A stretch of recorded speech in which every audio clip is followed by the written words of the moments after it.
Tonight on West Dakota Fox News at 9, a surfer sails into the history books with a record-breaking ride. Plus, hit and runs are on the rise, but Bismarck is a different story. We'll show you why. But first, fires ravage the West. Could West Dakota be next? This is West Dakota Fox News at 9 with Molly Martinez and meteorologist Henry Blakes. Your first news of the night starts right now on West Dakota Fox News at 9.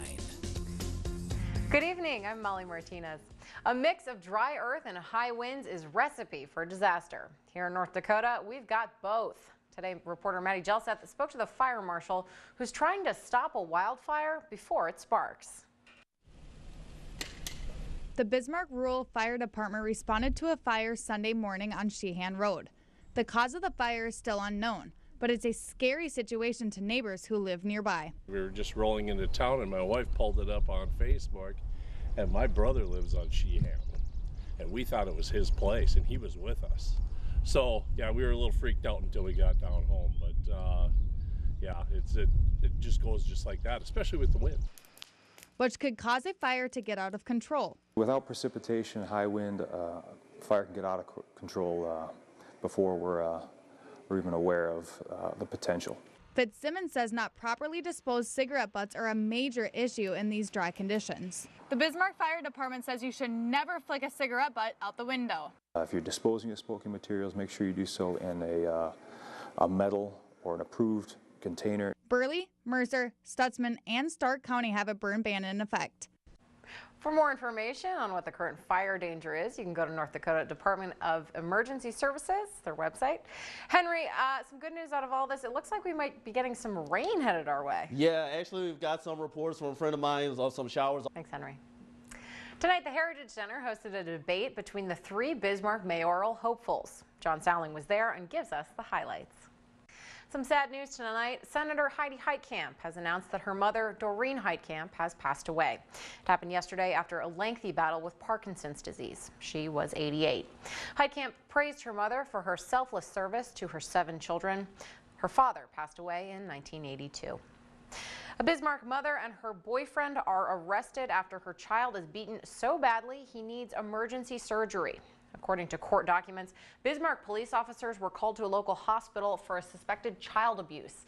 When officers arrived, they saw a large handprint-shaped bruise on the side of the 2-year-old head, along with severe bruising on the child's stomach and back. The child's mother, 20-year-old Nashali Roman, and her boyfriend, 26-year-old Luis Melendez Olan, both say they don't know anything about the bruises. Officers then asked Melendez Olan to remove his belt, which matched a bruise on the boy.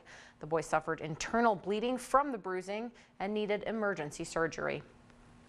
A 50-year-old East Grand Forks man faces multiple charges tonight, including DUI, terrorizing, and biting a police officer. A motorist called in a motorcycle crash in Mandan yesterday afternoon. Chad Cresson told officers who arrived at the scene he was knocked off his bike by a car. Documents say when Cresson was taken to the hospital, he threatened an officer saying, quote, "You will get what you have coming to you," and quote, "You better watch your back." After he was medically cleared, Cresson bit an officer on the forearm as he was trying to put him in the patrol car. It took us more than a month to find out about it, but members of the 54th Helicopter Squadron at Minot Air Force Base rescued a man trapped by rising floodwaters. Back on March 24th, the crew found the man standing on the deck of his cabin amid the rising water. The crew used their equipment to hoist him up, then took him to a nearby hospital where emergency responders and his family were waiting. According to AAA, hit-and-run deaths are at an all-time high. Since 2009, they've increased 7% each year. However, here in North Dakota, there's actually been a pretty dramatic decline. Reporter Cynthia McLaughlin shows us why. While hit-and-run accidents are on the rise across the country, they're on the decline in the Bismarck-Mandan area. Mandan PD reports 59 hit-and-run accidents from May 2016 to 2017, and only 35 in the past 12 months. BPD saw a drop from 675 to 537 accidents in the same time periods. A lot of times will occur after midnight, so It's assumed that in many of those cases there's impairment involved, whether it's alcohol or drug impairment. They may also be driving without proper insurance. And of course, at that time of the day, there's fewer witnesses, and the person doing the hit and run feels that they can get away with it. Which, according to LaDucer, you only have a 50% chance of getting off scot-free. But if you are found guilty, your punishment will vary. Well, it can range anywhere from a Class B misdemeanor all the way up to a Class B felony in North Dakota, depending on the nature of the crash. LaDucer says North Dakota is ranked lowest 7th or 8th in hit-and-run accidents, depending on the year. For West Dakota Fox News at 9, I'm Cynthia McLaughlin. In school news, 10 people are running for Bismarck Public School Board this year. Over the next several weeks, we will be highlighting each candidate. The first is board veteran Lawrence King. King is the managing partner of a law firm in town. He served from 2008 to 2016 and was president for 3 of those years. King has 3 children, all have attended or graduated from Century High School. He is running again after receiving encouragement from the community. His priorities include school safety, facility management, and hiring a superintendent that the community supports. The issues that the district's facing now, both a selection of a new superintendent and facility planning, were things that we had done on the board during the 8 years I was there. King feels this experience is what the board and school district needs right now. Elections are June 12th. Well, after 3 straight summers of construction, Minot's downtown merchants can breathe a sigh of relief. Downtown businesses shouldered major hits to sales, but now that the construction is behind them, gourmet chef owner Denise Lindbo says she is excited to start seeing downtown come back to life. It's springtime and it looks beautiful downtown. The construction is done for the most part, so it's easy to get downtown. It's easy to find a place to park. And we have so many activities going on downtown between individual businesses and also group efforts that we're doing. Going through tough times bonds people together, and Minot's downtown business owners are no exception.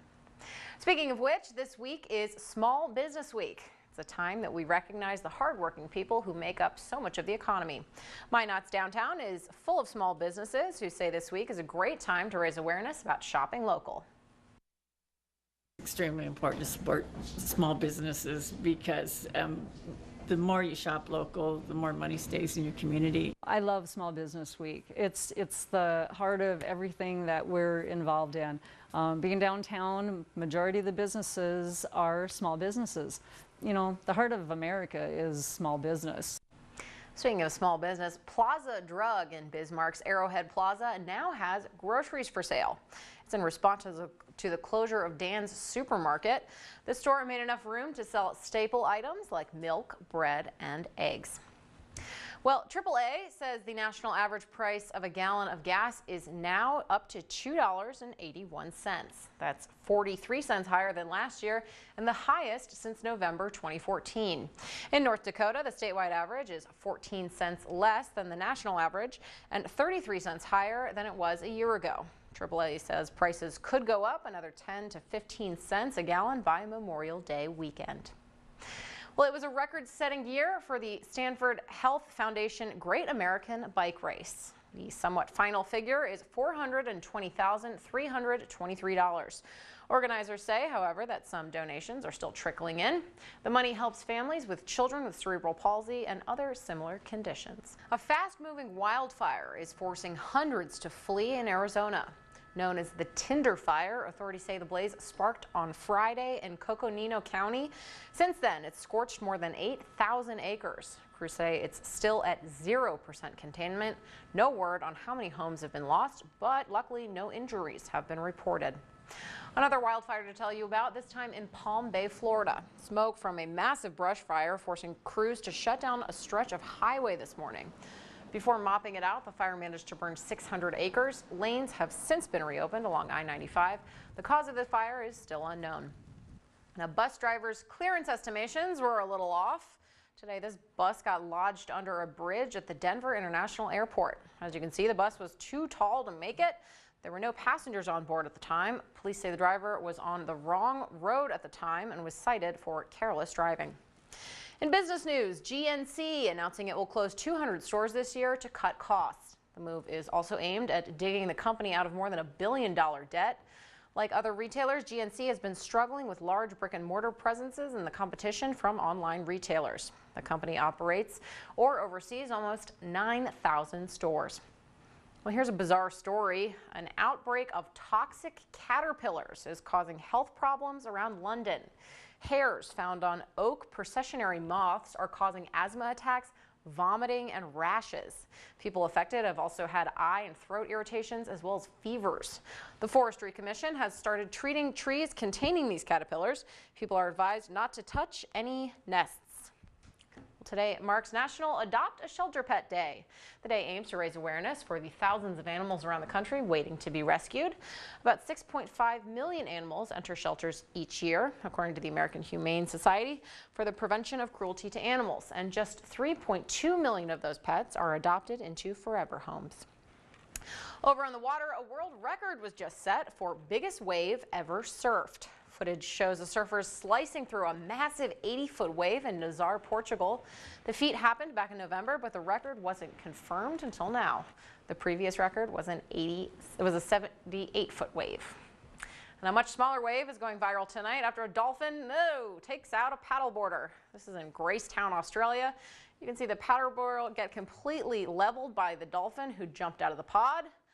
Seems the dolphins did not want to share their waves. This man was worried nobody would believe him, but luckily someone on shore got it on video. Henry, I thought we only had to worry about sharks, but turns out we got to worry about dolphins too. Yeah, that's what it's looking like. But hey, better dolphins than sharks and better rain for right now than snow. There are more than 1,200 Native American students in Bismarck Public Schools.